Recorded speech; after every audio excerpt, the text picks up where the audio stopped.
My brother Sean Ryan was wrongfully convicted in 1984. While serving time at Auburn Correctional Facility, he was charged with an arson murder of another inmate, Paul Carbonaro, and the late Peter Corning, each of whom have a very long history of wrongful convictions and misconduct. Their misconduct had several overturned convictions. A few years later, now Peter Corning was sitting on the bench as a Supreme Court judge, and Paul Carbonaro was the new DA.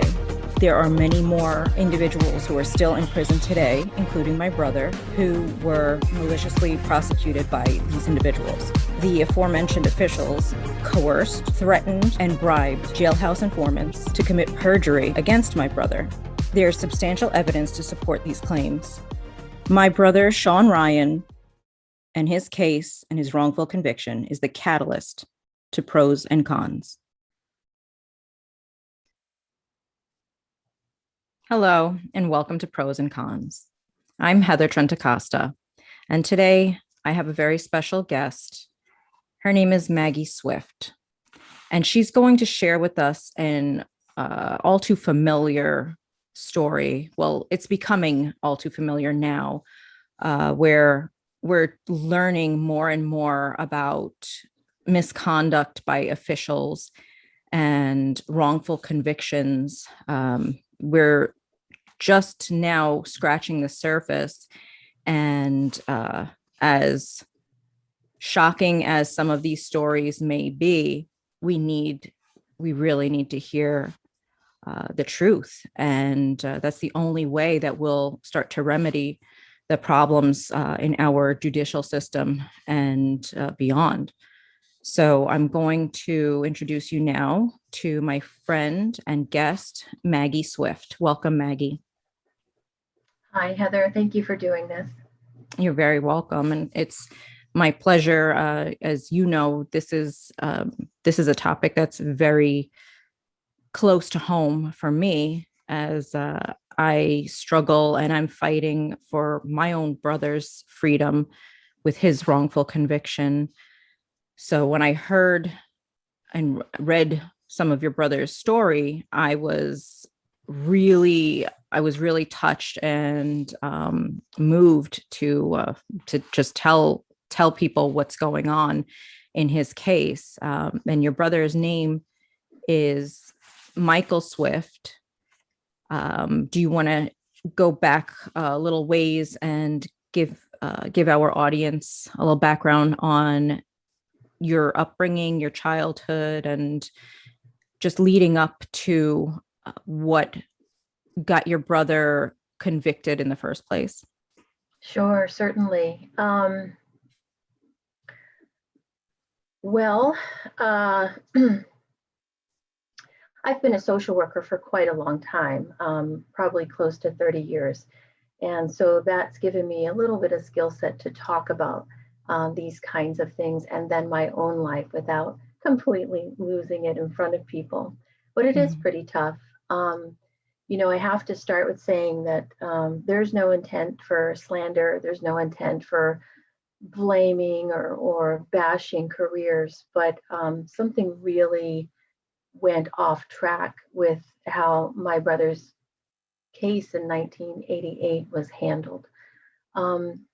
But before that, and I think this is important to know, maybe not just about only my brother as a person who's been incarcerated, but a lot of other people who fall into circumstances, then they become almost easy targets, so to speak, for maybe a conviction to happen or for terrible things to happen to them.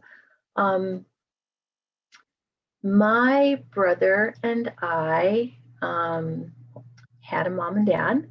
And when we were growing up, things were pretty nice with mom and dad. My father worked tremendously hard, did very, very well.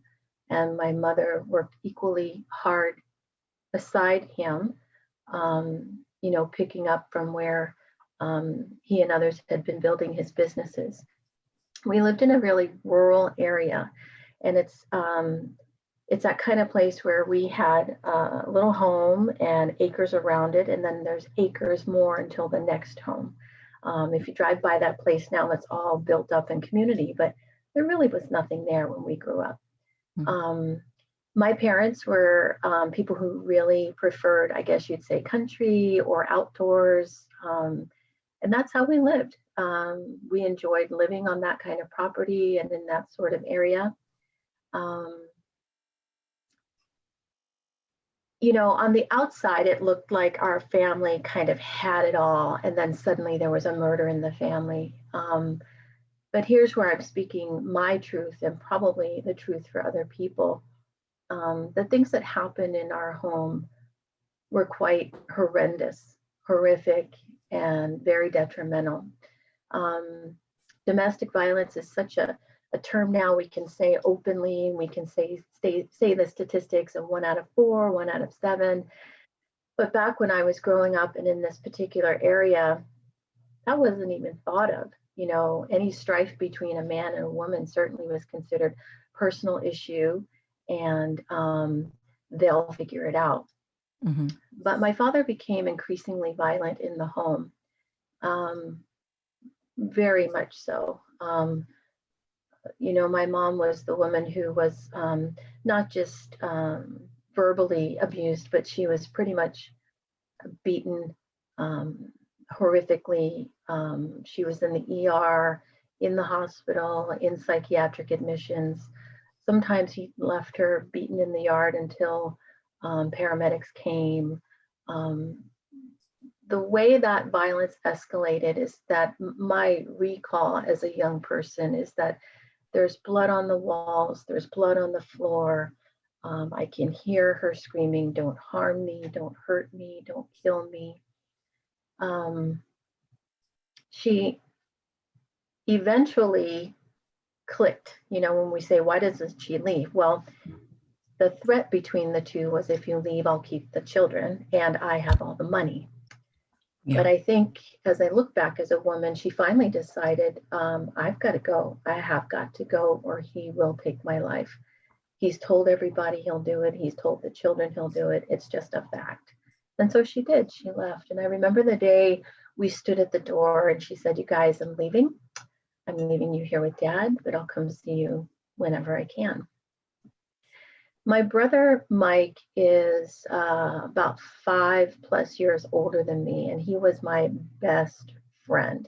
So not only when stuff was going down between our parents was he someone say, "Hey, come on, let's go outside and play," or whatever. We did everything together. My father's temper, though, turned toward my brother. Mm-hmm. And so not only was my mom the woman who was constantly admitted for being beaten, but now her son is being admitted to the hospital for injuries. And did that escalate after your mom left? Just like textbook, just like textbook. I remember my father putting us in the car, driving to find her, going to people's homes to look for her, very much just in the middle of the night, in the middle of the day. They were outdoor people, and my father was a marksman, so it wasn't unusual to have guns. Weapons was our lifestyle, but he used those in violent ways too. At one point, my brother Mike was made to sleep outside. He was told, "You can't come in this house anymore." And so he literally slept like in the woods next door. Wow. The I don't know, I guess crazy making part of this whole scenario is that I was always on a pedestal. I was never hit. I was never beaten. Although I was right there, it was never perpetrated on me. And so I have a lot of survivor guilt. I don't know why or how my father's thinking was, but that's what happened. And I remember thinking, he's going to kill Michael. And so all these thoughts like that, as a little person, they don't quite make sense. But in 1980, my father did finally arrange for my brother Michael to shoot and kill our mom. Wow. and there's witnesses who have verified all this. So it's, you say these stories, and I know your listeners do too, and you sound crazy. You think you do, but we know our truths. So there's witness testimony to this too. He apparently paid Michael, drove him to where mom was staying, and let him go in to do the business, so to speak. The witness statements say that Michael went in there and opened up and showed a lot of money to my mom, a lot of cash. And he repeatedly said something like, "Mom, I've got money. We can go now. Let's go, Mom, we can go." Wow. Her reply was, "I can't, Mike. This is where I live. And then there's Maggie." And he just kept pleading, "We can go, we can go." And when she finally firm enough said no, then he pulled out his weapon. He pulled out a gun and said, "Well, then I'm here. I have a job I have to do." Oh my goodness. And in that moment, instead of shooting our mom, he shot the gentleman that was in the house. I think they were roommates or just friends or whatnot. But he ended up shooting that gentleman. The witnesses say Michael then left the house, ran down the street, and got into a car that looked very much like a car that our father used to drive. So Michael was 15 or so at that point. Oh my goodness, he was just a kid. He was a kid and completely warped and I don't want to say brainwashed, but just so injured emotionally, intellectually. They put him into, I don't know if it was a juvenile home or a psych ward or a combination of the two. And he spent some time there, and then he was released. My brother never had a mental illness, but all the time my dad kept saying he's mentally ill and this and that. And I think that was for the purpose of them to maybe put him on medications or even keep him out of the home a little longer. But after that incident, and he did not shoot mom, within weeks later, my father did. Oh my goodness. And it was close range. She was at a corner mart with a friend. My father drove up, rammed his car into their car, and as she was getting out at close range, he shot her in the head and the back. Wow. I'm so sorry. Yeah, thank you. Yeah. I've got to tell you, when they told me, I can't speak for anybody else, but when the adults around us said my mom was killed, it was not a shock. It was not some sudden out of the sky, how could this have happened? It was absolutely, we knew this was happening. It was almost anticipated. Completely. Didn't know the day, time, how or where, but it was such a premeditation, such a insistence on my father that happened, that it did. And so in that area, in this cute little rural town where there's creeks outside and wolves out back, and it's just darling, this was a hideous thing to have happen. You said this was at a market, so I'm assuming there were plenty of witnesses. There were witnesses, and they were fearful for their life, but they all gave the same consistent recount. He drove up, hit their car with his car, got out and shot her. Then he drove off. And I think he then was somehow a state trooper, and he were side by side in cars, and then that's when he was arrested. My father was such a menace, and we're not one-sided creatures. But when I say this about my father, the moments I'm talking about are true, and they are the way I'm describing them. In those moments when he was a menace, it was absolutely horrific. after his trial, and I believe during so, he just completely threatened anyone who was involved. He was sort of paranoid about them, and just very much threatening. One time he was incarcerated and he sent a package to the district attorney of his case. And instead of opening the package, the district attorney called the bomb squad. And so Wow. the bomb squad came and, said it's nothing, it's just a package. But that's the kind of fear he could instigate in people. And because of how he behaved and clearly what he could and would perpetrate, I think people had a right to be nervous. But it's impressive that a district attorney, instead of opening a package, would call a bomb squad. I mean, that's a pretty good degree of fear. And as a social worker, I know when we encounter families who are at any extreme or the other, you don't forget that. Those aren't cases that sort of get muddled or your recall is kind of fuzzy. They stay pretty prominent. And so after my mom died, I went to live with my grandmother, my father's mother, which you might say that's odd, but it turned out to be a good place to be. And my brother Michael just stayed wild. There was no CPS, just like there was no victim services. There was no CPS.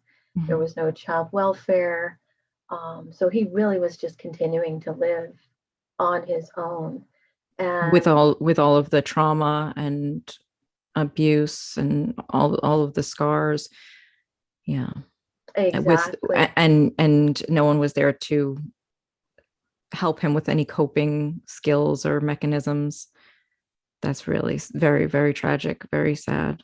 It is. And there's a part of me that, as I think about how to help him now, to also speak a truth about that. Michael has a heart of gold, but there's times where he's not the nicest guy. He's not a murderer. He's never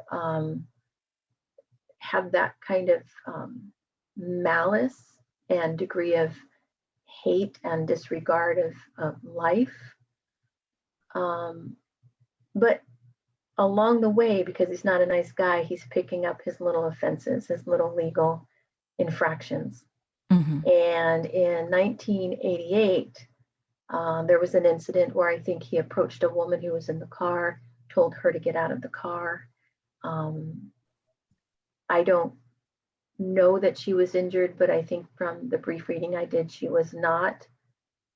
And I'm not at all glossing over that scenario and how that could have turned out to be. But from that, there was a warrant for him. And so in 1988, he and his girlfriend and their baby were at like a flea market, like an open kind of swap meet. And the way I understand this, and I'm not being cloudy on purpose. Sometimes I mix the things up, the facts and the who and the where. But he was approached while he was sitting in his vehicle by an officer who asked, "What is your name?" And he said, "My name is Mike Burns." And that is my brother's legal name because he has a different father. I see.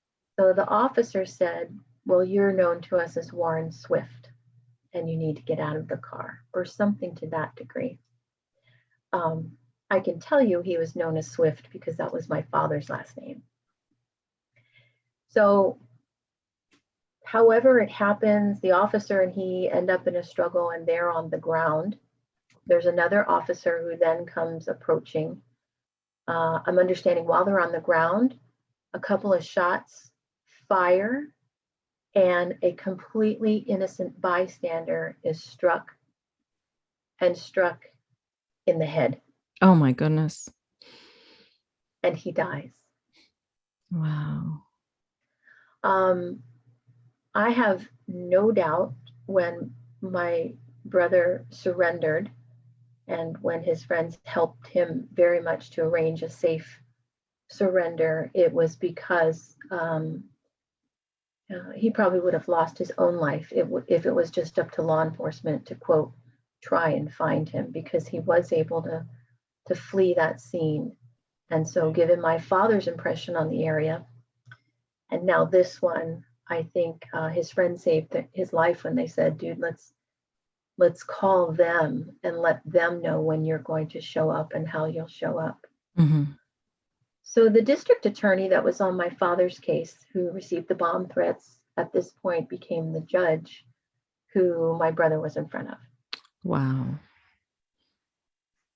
Um, there's a lot of confusion about how many shots were fired, what direction they were fired in, if he had a gun, which gun he had. And Mm-hmm. so I think the FBI were called in to um, examine the gun Mm-hmm. after local people also have. Ballistics were called in, I think, twice to look at where are the markings and the burns on these bodies and how were the trajectories and so forth of the firearms. And impressively, his defense highlighted that there were two bullets fired from the weapon that was in between the officer and my brother as they were fighting. Mm-hmm. Ballistics said that, and I could be wrong, ballistics said there were burns on my brother's body that indicated he didn't have control of the weapon as it was between he and the trooper when they were on the ground. So, police report or law enforcement report of the scene is also quite different, as I understand, from witness reports of when And my brother, it usually is yeah, in when most cases. Yeah. he was able to stand up and he had control of the weapon. Then at that point, it differs where he was standing, where he was pointing, and what he was doing. Mm-hmm. My understanding from witnesses and my brother himself is that it was held in the direction of the officers who were coming toward him as he ran off. So Oh, so it was as though they were firing at him as he fled.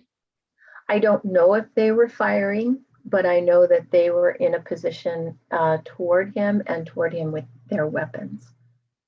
Okay. Yeah. And do you know, according to, obviously none of us were there to see it with our own eyes, but according to the reports, was that also facing in the direction of the victim? No, the victim would have been off to his side. Okay. Yeah. Okay. Yeah. No, And go I'm ahead. I'm sorry. sorry. A couple important pieces, which I think we are all just humans trying to do our job. And I know as much as my father's case impacted people working this case from law enforcement to the court, um, the positive reputation of the victim did as well. He was also at one point law enforcement and highly respected.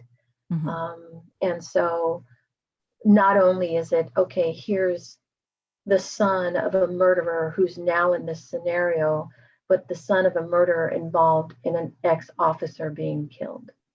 Um, that's quite a lot of pressure for people to think about where do we want to take this case and how should it look, Mm-hmm. versus what are the facts and simply what do we know. Right. It's like there was a great stigma attached to your family in general, and then you have this other upstanding citizen who was just really an innocent victim in all of this. So that is a really tough picture to be painted, um, from really any perspective, until now we're dissecting and going really into like the forensics of the history and the life of your brother. So yeah, I think this is it's really important to have this sort of perspective and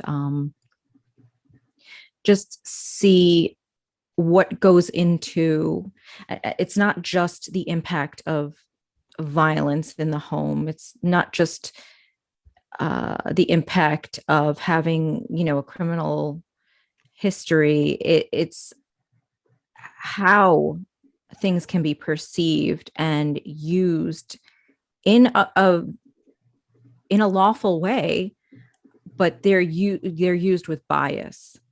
You got it. There's underlying bias in the fairest of criminal courts. Yeah, no doubt. And so, I'm not the Pollyanna, my brother's innocent. No, he participated in some activities that he needed to be held accountable for. Mm-hmm. That day when that victim died, he has things there he has to be held accountable for. But he did not kill in first degree. Mm-hmm. This was not premeditated. This was not intentional. They haven't proved that he even pulled the trigger that did the shot that killed the man. Mm-hmm. But even if so, it wasn't intentional. It was Right. an absolutely horrific accident. So share with us what exactly was your brother charged with and ultimately convicted of, and then we can go into his sentencing. Thank you. Sure. So I think there are about, and I'm learning these things too. There's like 7 things that he's charged and convicted with. Getting the gun is unlawful possession, fightings with the officers, and all those kinds of things. There's about 7 charges for which he's charged and sentenced. And for all of those, he completed those concurrently within his first 10 years of confinement. The last charge outstanding is murder first degree, and the sentence given to him was life imprisonment. Wow. The victim's family, the widow at the time, wrote my brother, accepted his phone calls, and even visited with him.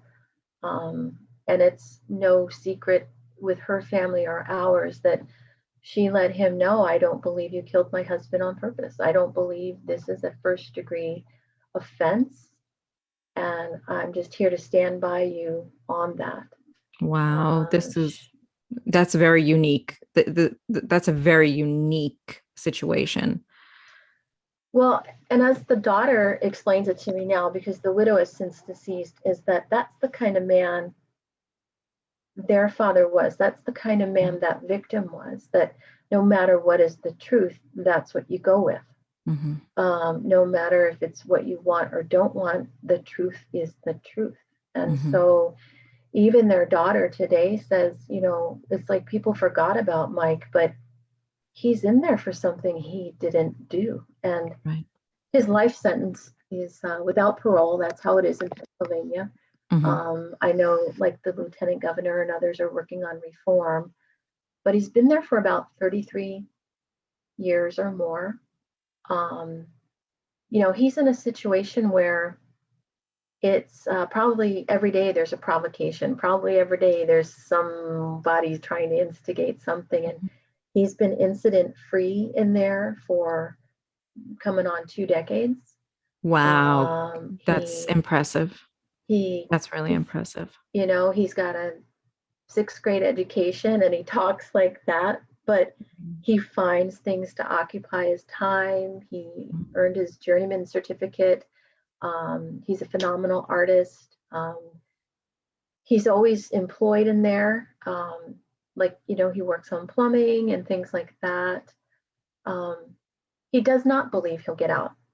Mm-hmm. He wants to, but I Mm-hmm. think there's a part of him that's so crushed before this that he believes there's no hope for him.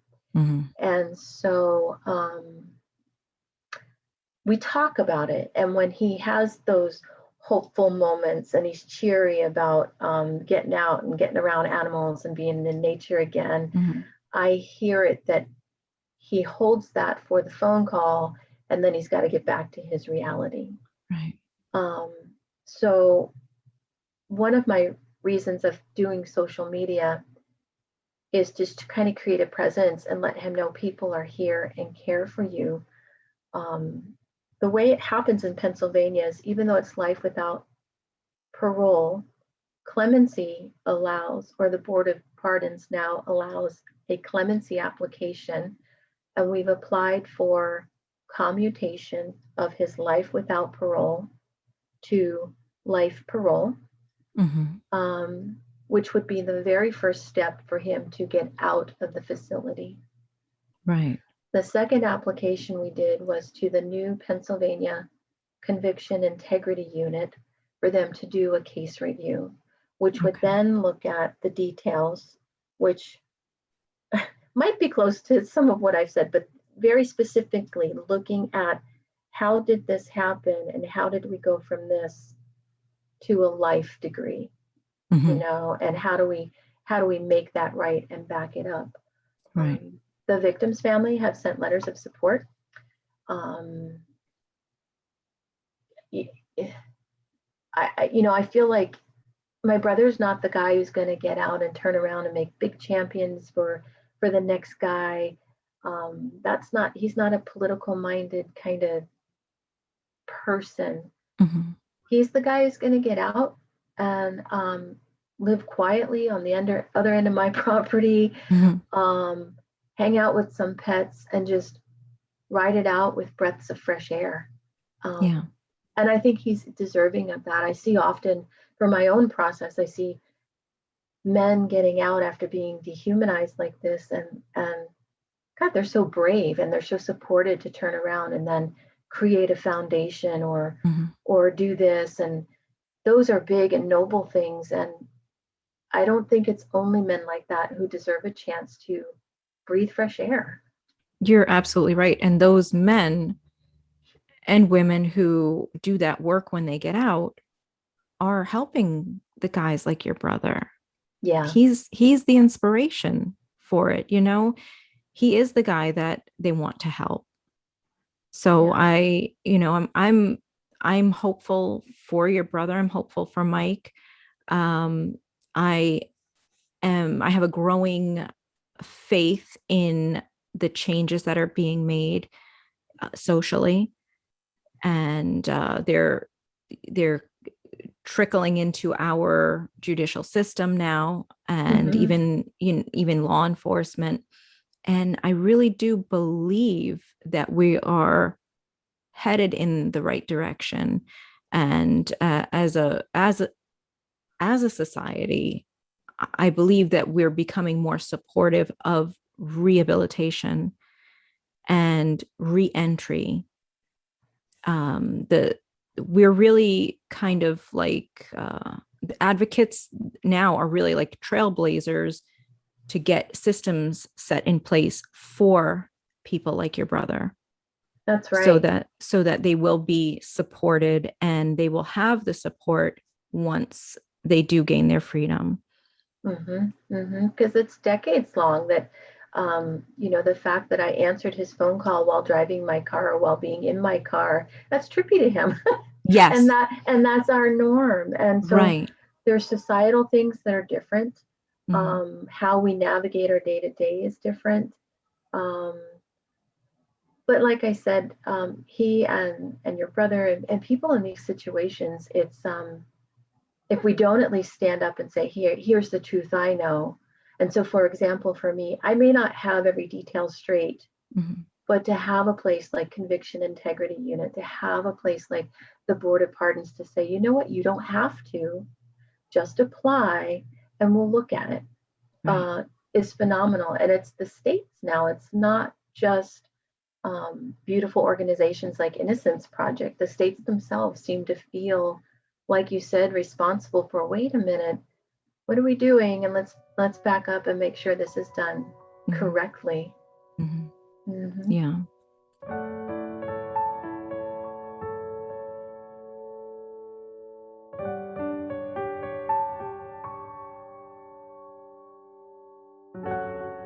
Well, and it's all related. And so I feel like I have a sister, so to speak, now, because as you speak about Sean and as you think about him, and it is all of that when I think about my brother. I don't just think about that episode at the flea market. It's bigger than that. It's Yeah. and it's horrific, and he's not the only one. And there's yeah, and if we don't say these things, it won't change.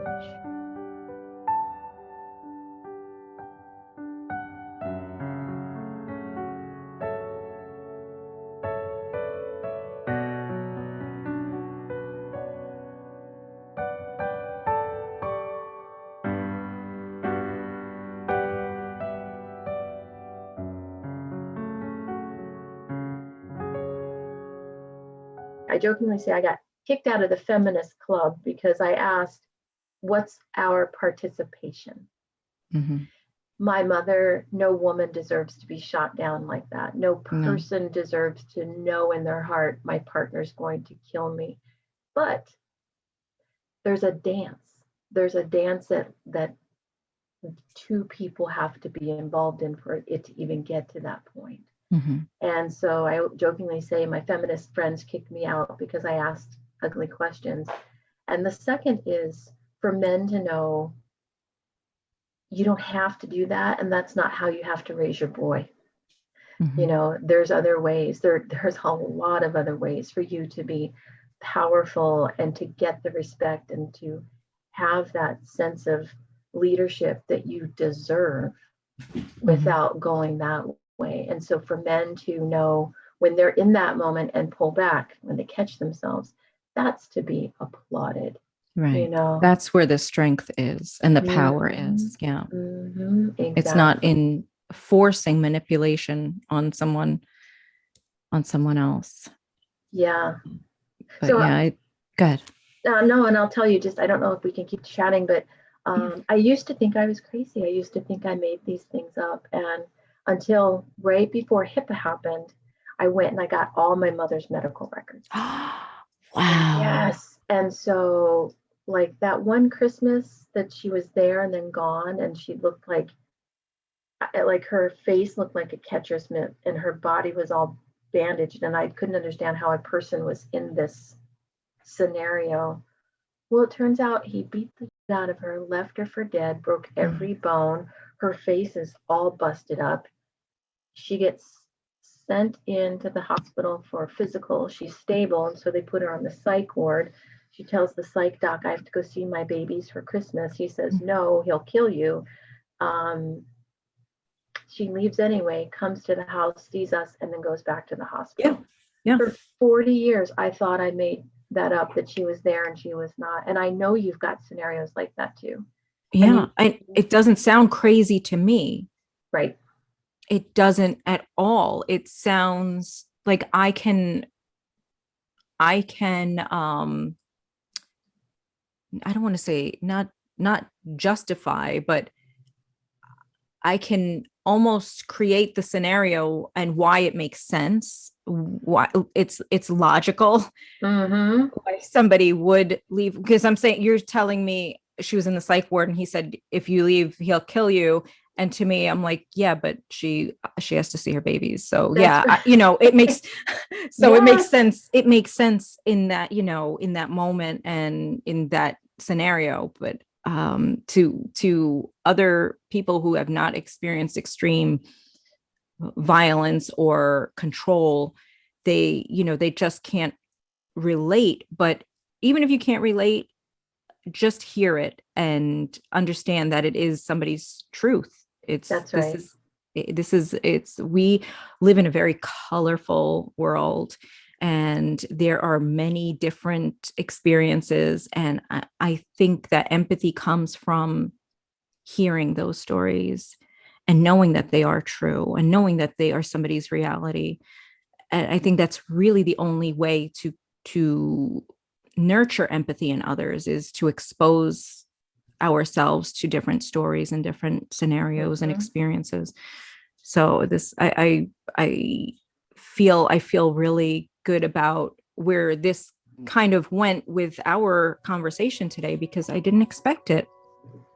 I honestly didn't expect that. So thank you. I just saw something where, I don't know, some animal activist said, you don't convince people with numbers, you convince them with stories.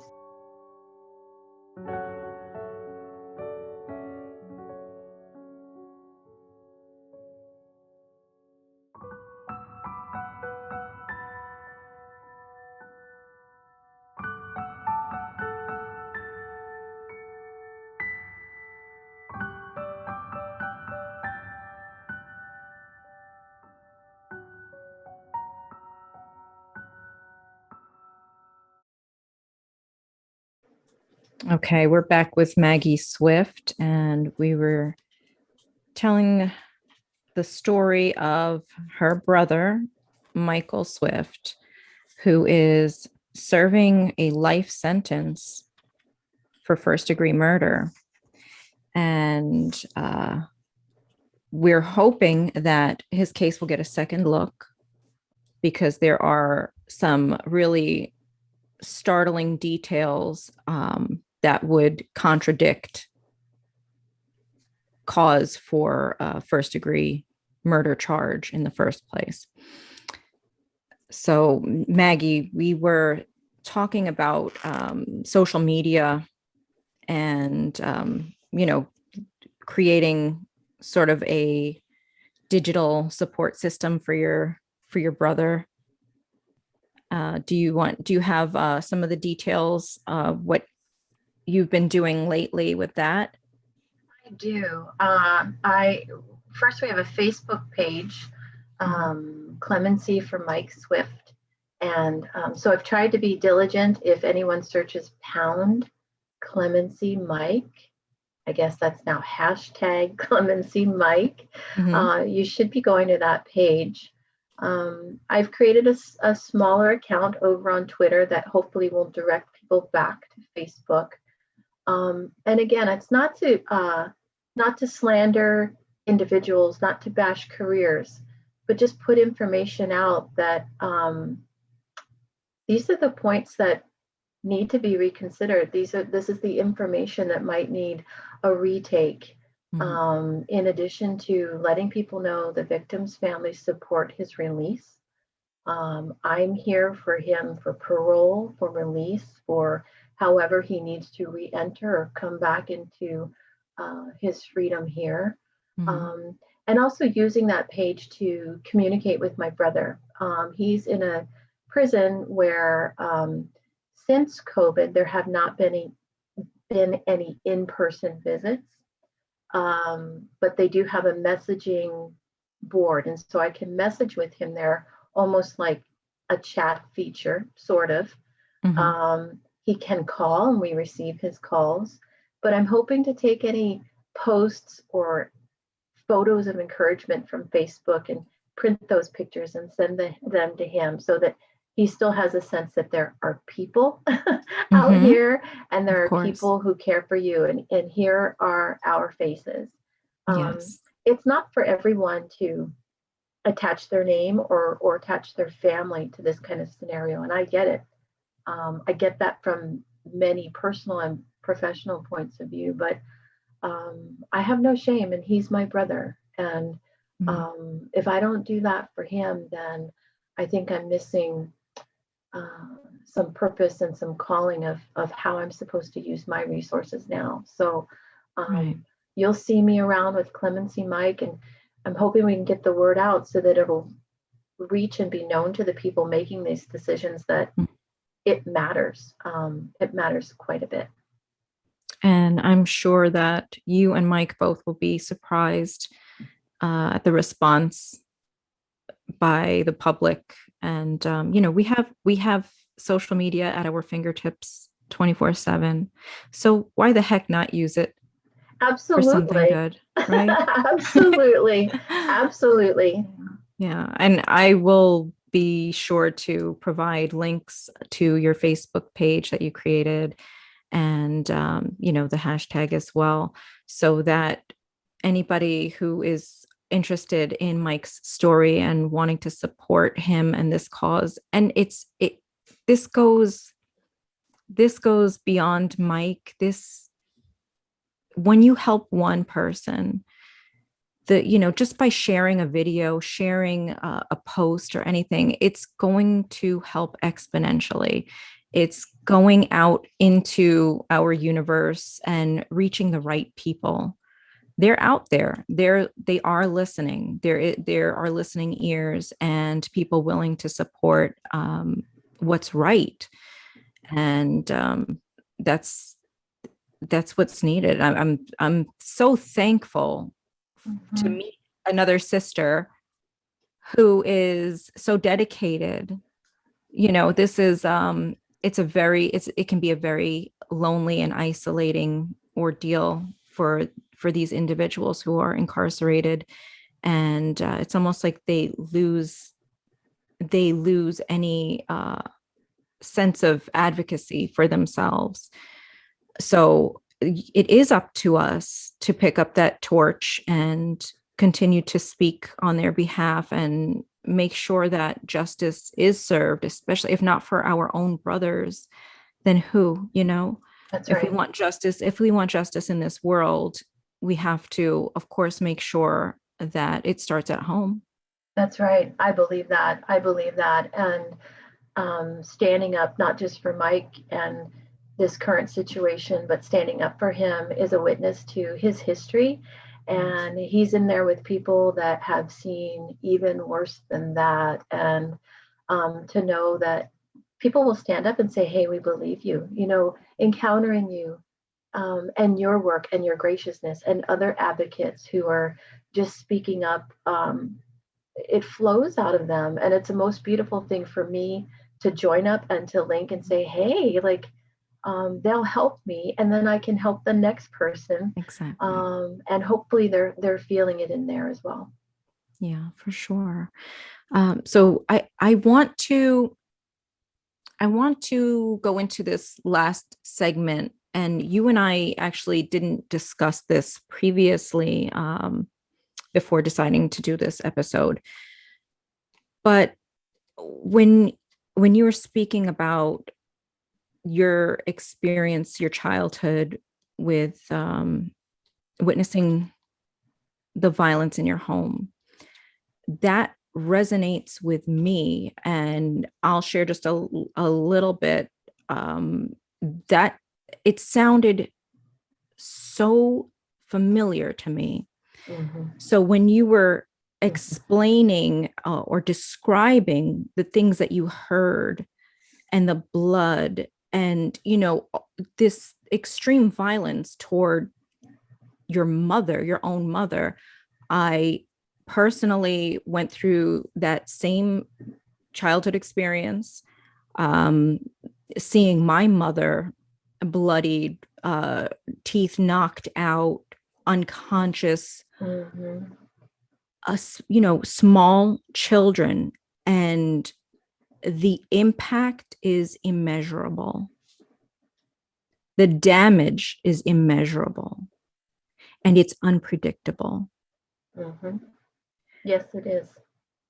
And it it it comes out in ways that we sometimes are not prepared for as adults. And then going on to our own choices in life and our own experiences as adults. um I made very similar choices as my own mother. Mm-hmm.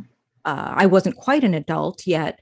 I was still a child when I made those choices and got into relationships that were very abusive. And it's I can say now I'm so thankful that I'm not in a situation like that now.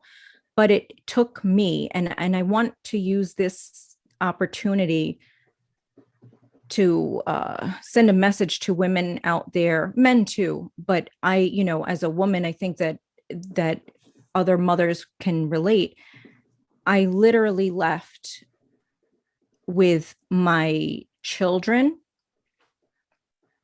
being pregnant with just bags that we could carry, garbage bags, to go to a domestic violence shelter.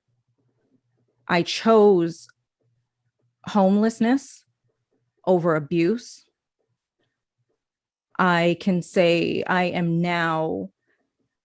a homeowner. I'm the mother of 8 children. I am in a very loving relationship now. We don't live under the same roof. We own 2 separate houses, but it's a healthy, loving relationship now.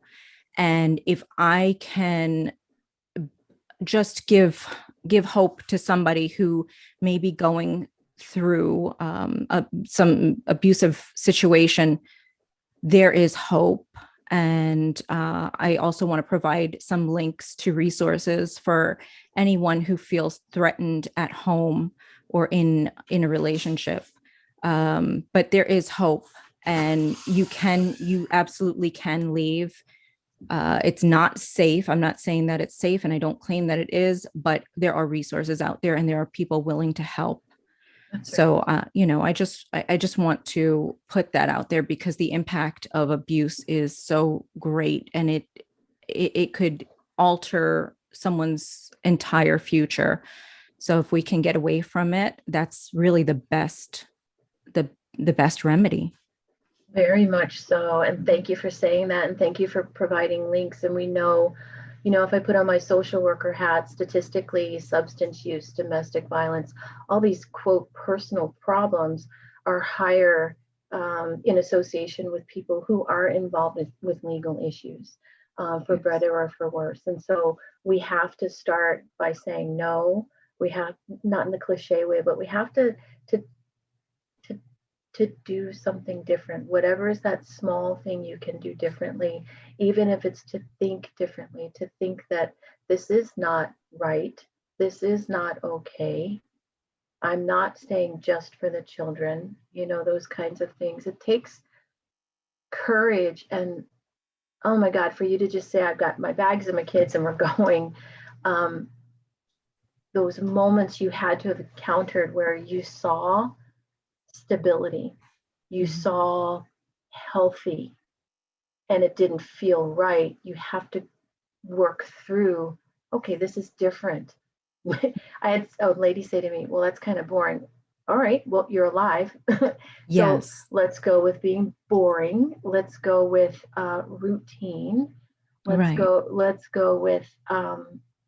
with that for a moment, because when especially you are growing up and you're developing and your brain is like a sponge, you're taking in all of this chaos, you're taking all of this madness, you do begin to think you're crazy, and you do develop ways of coping that are psychological, emotional, and intellectual that might help you get through that time, but later become in the way. And so I've had my own dealings with the repercussions of violence in the home. I've had my own psychological undoing, and starting from the bottom up again with my first thought is, what day is it? I don't even know what day it is. Mm-hmm. I mean, that's the incredible impact this has on us, not just as children, but later in life. And Right. even like I said, Mike, he keeps his hope close to his vest, not just because of where he is, but because of his life before that. Right. And that soul crushing treachery done to him. And yeah, every link possible. And feel free to know I'm an advocate to connect people up and to be a face with, we have to survive this. We have to make it different. Yes. Mhm. 100%. Thank you for that. Yeah.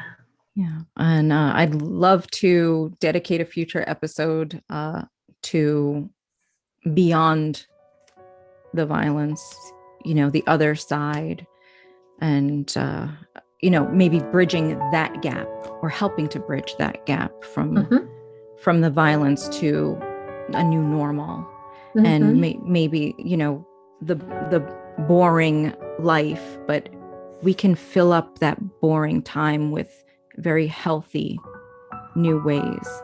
So I think that just telling your story is helpful to who knows how many, because somebody will see this and relate. They'll definitely relate, and it'll probably help them to make a change earlier on, because they'll see their child in Mike's story, in Mike's shoes, in your shoes, and maybe choose a different way, or a different way of thinking, like you said. Just Exactly. just recognizing it is help in and of itself. Yeah. Well, I'd love to end it on that positive note. Thank you so much, Maggie, for your time, for your heart in all of this, and the support. And we just have to keep supporting each other. So I thank you very much. And I look forward to more news in the future on Mike's case. And I will be sure to keep our audience posted on updates. And I encourage anyone watching to reach out to Maggie, whether it's through my page or hers, so you can find out how you can get in touch with Mike and maybe send him some messages of encouragement as well. Maggie Swift, thank you so much. I'm Heather Trentacosta, and this is Pros and Cons.